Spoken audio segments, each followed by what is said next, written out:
오늘은 교회 70주년, 설립 70주년을 맞이해서 한국 교회사 이야기를 좀 하도록 하겠습니다. 지난주 오후 예배 시간에 제가 이번 휴가 기간에 영국 교회를 가봤다고 말씀드렸죠. 영국과 스코틀랜드를 몇십 년 동안 가보려고 별렀었는데요. 이제 가보게 됐습니다. 영국은 우리 개신교, 그 중에서도 장로교의 모태가 되는 청교도들의 고향이니까요. 영국의 남쪽 잉글랜드의 개신교인들은 청교도라고 부르죠. 그리고 영국의 북쪽인 스코틀랜드 개신교인들은 특별히 언약도라고 부릅니다. 영국의 개신교인들 청교도라고 부르는데 특별히 북쪽 스코틀랜드 개신교인들을 누구라고 부른다고요? 언약도, 영어로 커비넌터라고 합니다. 커비넌트가 언약이죠. 커비넌터 이렇게 부릅니다. 이번 기간에 제가 정말 많은 기독교 유적지들을 방문했습니다만 가장 인상 깊었던 곳 중에 하나는 영국 서부 웨일즈에 있는 하노버 교회였습니다. 하노버 교회, 저한테 정신이 바짝 들게 하는 장소였습니다. 왜냐하면 그 하노버 교회는 우리나라 개신교 첫 순교자인 토마스 선교사님의 아버지가 34년간 목회하신 교회입니다. 그러니까 토마스 선교사님이 그 교회에서 태어나고 그 교회 주일학교 다니고 그 교회에서 선교사로 파송받은 교회입니다. 토마스 선교사님 1866년에 미국 상선 제너럴 셔먼호를 타고 대동강가에 왔다가 한자 성경을 나눠주다가 만 27세 생일 이틀 앞두고 조선 땅에서 최초로 순교하신 개신교 선교사님이시죠. 토마스 선교사 아버지 로버트 토마스 목사님은 그 영국 웨일즈의 작은 시골 교회에서 목회를 하셨는데 자기 둘째 아들이죠. 둘째 아들 토마스 결혼하자마자 신혼부부인 둘째 아들을 24살에 중국 선교사로 파송을 했는데요.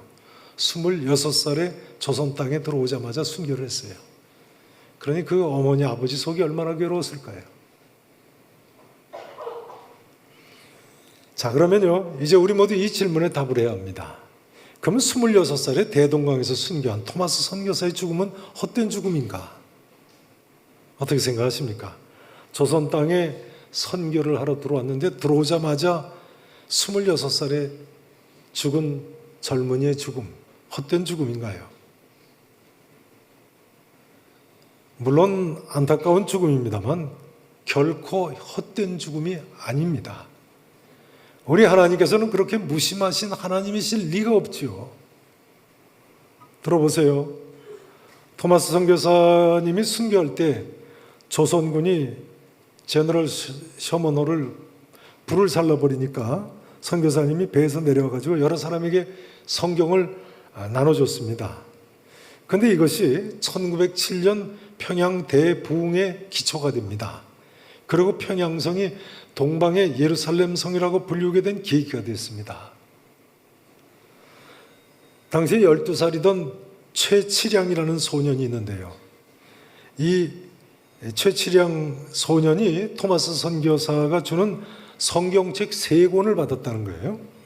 근데 나중에 그게 받으면 안 되는 책인 걸 알고 겁에 질려가지고 영문 주사로 있던, 그러니까 평양 성문을 지키던 주사였던 박영식이라는 사람한테 그 성경을 넘겨줬습니다.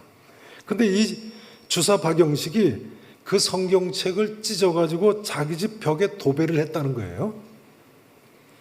근데 벽에 바른 성경 구절을 이 박영식이 어느 날 누워서 물끄러미 보다가 이제 한자를 해독할 수 있는 주사지요.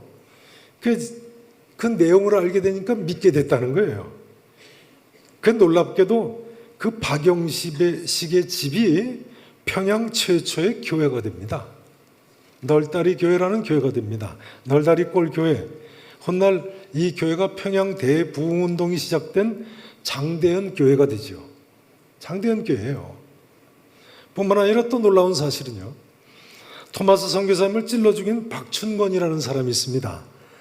처음에는 이 박춘권이 토마스 선교사님이 주는 성경을 거부를 하고 토마스 선교사님을 죽였지만 나중에 호기심이 생겨서 그 죽은 자리를 다시 찾아갔다가 성경을 읽고 평양 안주교회의 집사가 됩니다. 집사가 되는 것 정도가 아니고 그 안주교회 영수, 가장 어른이 되셨어요. 이 박춘권의 토마스 선교사님 죽인 그 박춘권 말이죠. 박춘권의 조카가 이영태라는 사람인데 이 이영태 조카도 훗날에 예수를 믿고 평양 숭실 전문학교를 졸업하고는 미 남장로교 선교사였던 레이놀즈 선교사라는 유명한 분이 계십니다. 그 레이놀즈 선교사의 조사가 돼가지고 한글 성경 번역에 기여를 합니다. 박춘권의 조카가요. 토마스 선교사님 죽인 병사의 조카가 말입니다. 참 놀라운 하나님의 역사고 은혜죠. 그러니 토마스 선교사님 죽음이 헛되다고 할 수 있겠습니까? 사실은 이 정도가 아니고요. 이제부터 본론입니다. 이상은 잘 알려진 이야기입니다만 이제부터 거기 설교 메모나 좀 기록을 하시면서 들으세요.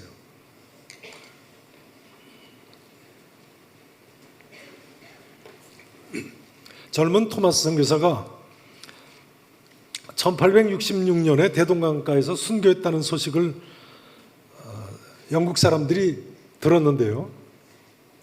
그 중에 한 사람 스코틀랜드의 언약도가 뭔지 아시죠? 스코틀랜드의 언약도인 존 로스라는 30살 먹은 또 다른 신혼부부 목사가 있었는데요. 이 존 로스가 그럼 내가 조선에 가서 복음을 전해야 되겠다 하고 헌신을 합니다. 근데 불과 5, 6년 전에 토마스 선교사가 순교를 한 나라라고 위험하다고 해서 스코틀랜드 교회가 조선 선교를 허락을 하지 않습니다. 그래서 이 존 로스가 중국 선교사로 1872년에 파송을 받아서 왔습니다. 중국 선교사로 오긴 했습니다만 조선 땅에 복음 전하는 데 관심이 있었으니까요. 어떻게 하면 조선 사람을 만날 수 있을까 하고 만주로 왔는데 그때 당시에 조선은 대원군이 쇄국 정책을 해서 유일하게 외국인하고 접촉할 수 있는 길은 만주 오늘날 단동 바로 북쪽에 있었던 고려문이라는 데서 통상하는 사람들만 몇 사람 만날 교류가 가능했습니다. 그래서 이 존 로스 선교사가 고려문에 가서 왔다 갔다 하다가 한약재를 팔던 상인인 이응찬이라는 젊은이를 만납니다. 그리고 그 친구 의주 사람 백홍준을 만나고 인삼장수 서상윤이라는 젊은이를 만납니다. 그래서 이 사람들을 통해서 한글을 배웁니다. 인삼장수 서상윤을 만나서는요, 존 로스 선교사가 그렇게 물어보셨다는 거예요. 인삼 팔아서 하루에 얼마나 버시오? 그러니까 이제 하루에 얼마 번다고 이야기하지 않았겠습니까? 그러니까 내가 그 인삼 파는 값보다 더 많이 줄 테니까 나한테 한글을 가르쳐 달라고 그랬답니다. 그 한글을 배우다가 오늘날 심양이죠. 만주 봉천에 1881년에 동관교회라는 교회를 세웁니다. 존 로스 선교사님이요. 그리고 한글 성경을 번역하고 출판하기 위한 문광서원이라는 건물을 짓습니다. 잠시 후에 사진을 좀 보시도록 하겠습니다. 그러고는 마침내 한글 성경을 번역한 지 6년 만에 1882년에 누가복음 3000부를 처음으로 편찬을 했습니다. 몇 년에 누가복음 3000부를 편찬했다고요? 1882년. 잘 기억하세요. 1882년이면 우리나라에 정식으로 개신교 선교사 언더우드 선교사 아펜설레가 선교사님이 들어오기 3년 전에 이미 성경을 번역한 거예요. 그리고는 2년 후인 1884년에는 사복음서와 사도행전을 편찬을 했습니다. 마침내 1887년에는 그로부터 3년 지난 후죠.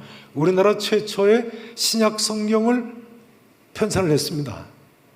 그런데 이때 존 로스 목사님하고 함께 한글을 가르치면서 성경을 번역하고 인쇄하던 인삼장사 그 서상륜이 예수님을 믿고 세례를 존 로스 선교사한테 받게 됩니다.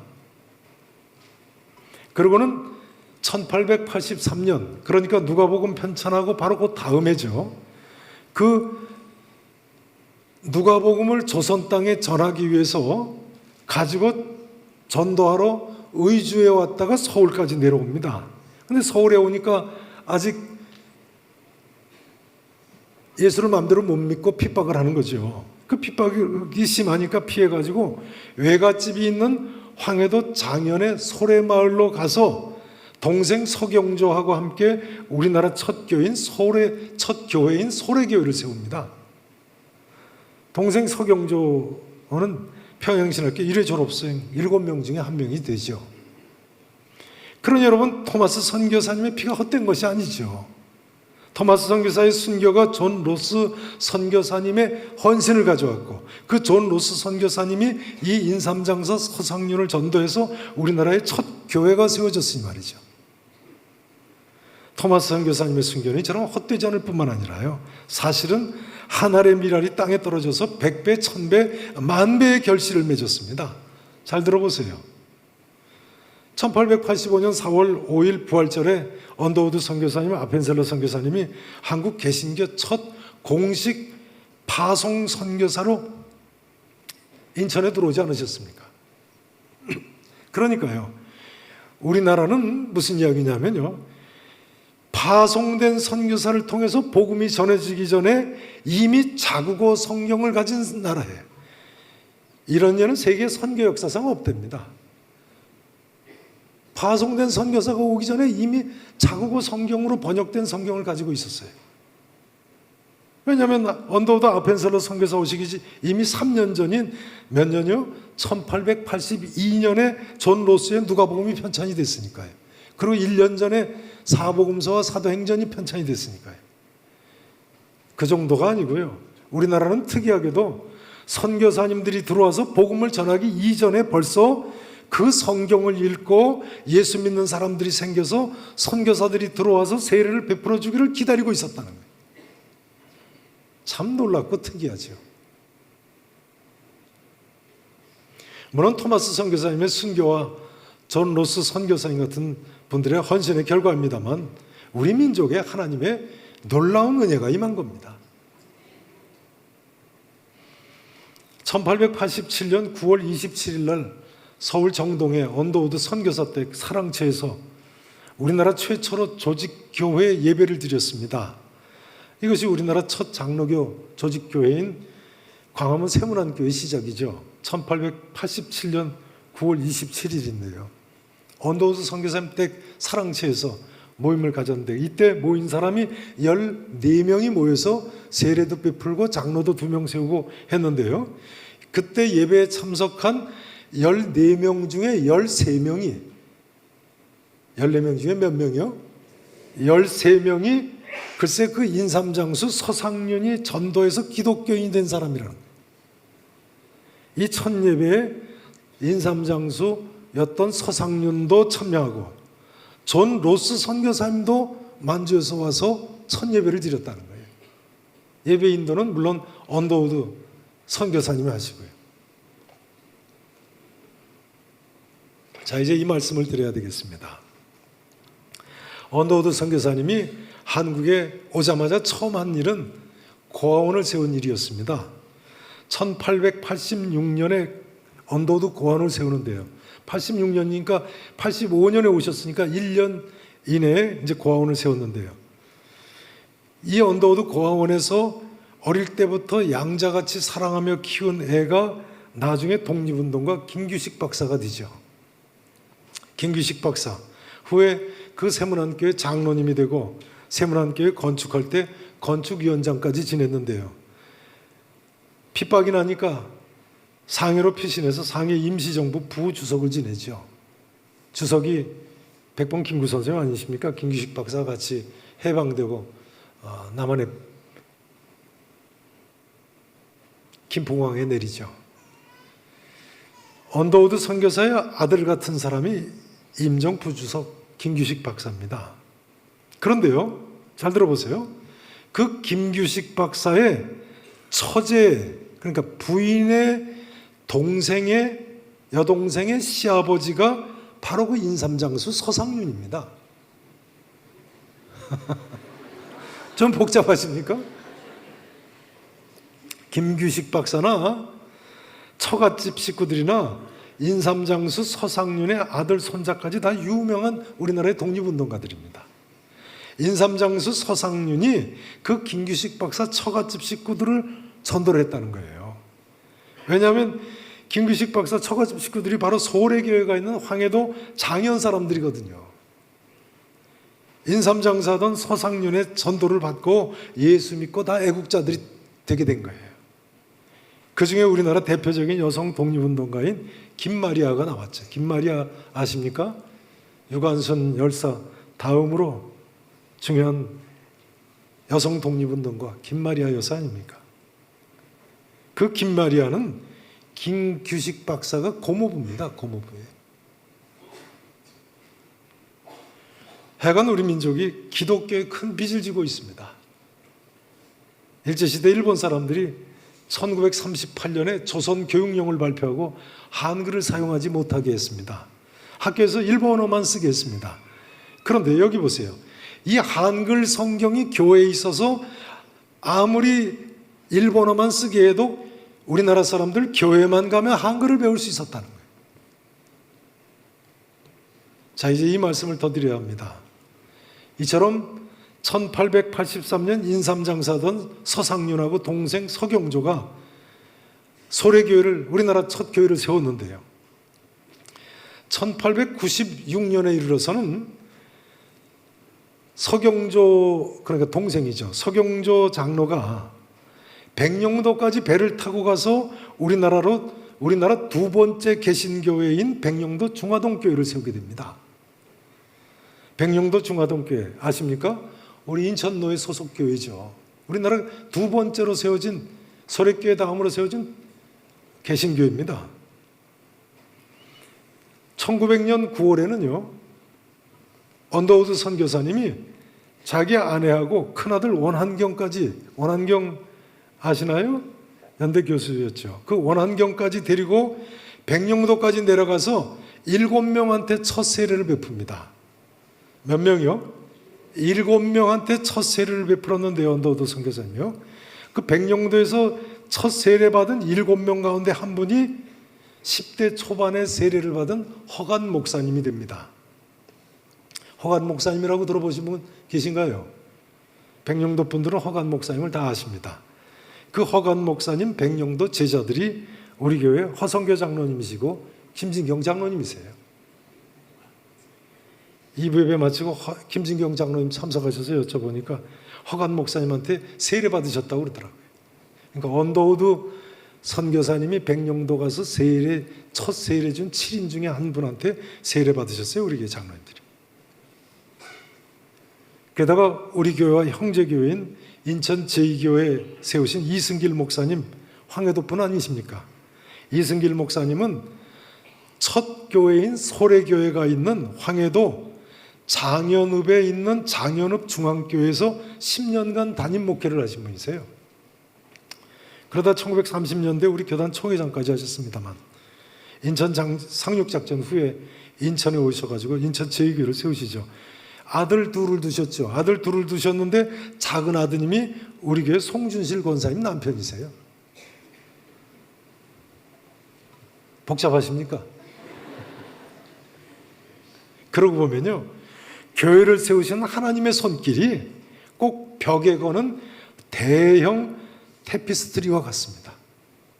테피스트리, 날실과 시실로 아름답게 짜여져 있습니다만 그 뒷면을 보면 얼마나 복잡하게 뒤엉켜 있습니까? 교회를 세우시는 하나님의 손길도요, 정말 이런 날실과 시실의 복잡한 과정을 거쳐서 하나님께서 이곳에 1953년 7월 26일 하나님의 정확하신 때에 우리 계산교회를 세우셨다고 하지 않을 수 없습니다. 게다가 계산교회 설립 바로 다음 날 무슨 일이 있습니까? 53년 7월 27일 한국 전이 휴전에 들어가죠. 정전 기념일이죠. 그리고 나서는 우리 민족 역사상 최장기간의 평화기간이라고 하는 70년 동안의 전쟁 없는 기간을 우리가 지내고 있으니 우리가 하나님 앞에 감사하며 살아야 되지 않겠습니까, 여러분? 자, 우리 박수로 하나님께 한번 감사와 영광을 돌려드리겠습니다.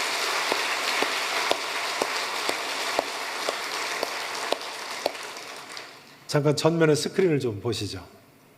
제가 이번에 찍어온 사진입니다. 자, 지난주일 오후에 이 사진을 보신 적 있죠? 영국 서쪽 웨일즈에 있는 순교자 토마스 선교사님 목의 하노버 교회입니다. 정면 중앙에 뒤쪽으로 보이죠? 거기 한번 보세요. 하노버 교회의 본당 모습입니다. 아주 자그마한 마을 교회인데 온 교우들이 힘을 합쳐서 이렇게 좋은 교회를 지고 선교사를 목사님 아들을 24살에 파송을 한 거예요. 근데 26살에 순교를 하네요. 자, 거기 한번 보세요. 하노버 교회에서 내다본 모습입니다. 정면 중앙에 있는 검은 사각형 비석이 토마스 선교사님 아버지의 묘소입니다. 토마스 선교사님은 물론 대동강변에 시신이 묻혔습니다. 사진 왼편에 흰색 집이 교회 사택입니다. 그러니까 토마스 선교사님이 태어난 집이 저 하얀 집입니다. 왼편에. 자, 그다음 한번 보세요. 자, 이것은 만주 봉천의 지금 심양이죠. 심양에 존 로스 선교사님이 와서 1881년에 세운 동관교회입니다. 물론 이 건물은 후대에 세운 걸 최근에 찍은 거죠. 동관교회. 자, 그다음 한번 보세요. 그 간판에 보시면요, 한자로 이렇게 돼 있죠. 심양 기독교 동관교회 이렇게 돼 있습니다. 그 다음 사진 보세요. 동관교회 안에 들어가면 이런 방이 있는데요. 그 다음 벽에 걸린 사진을 자세히 보시죠. 그 다음 사진 보시면요, 동관교회 역대 목사님들 사진이 쭉 이렇게 걸려 있습니다. 근데 자세히 보시면 맨 왼쪽 동관교회 초대 담임 목사님 사진이 바로 존 로스 선교사님 사진이 걸려 있죠. 존 로스 목사님이 선교사님이 세운 교회예요. 그 다음 보세요. 존 로스 목사님과 인삼장사 서상윤 이런 한국 젊은이들이 한글 성경을 번역하고 출판하던 문광서원입니다.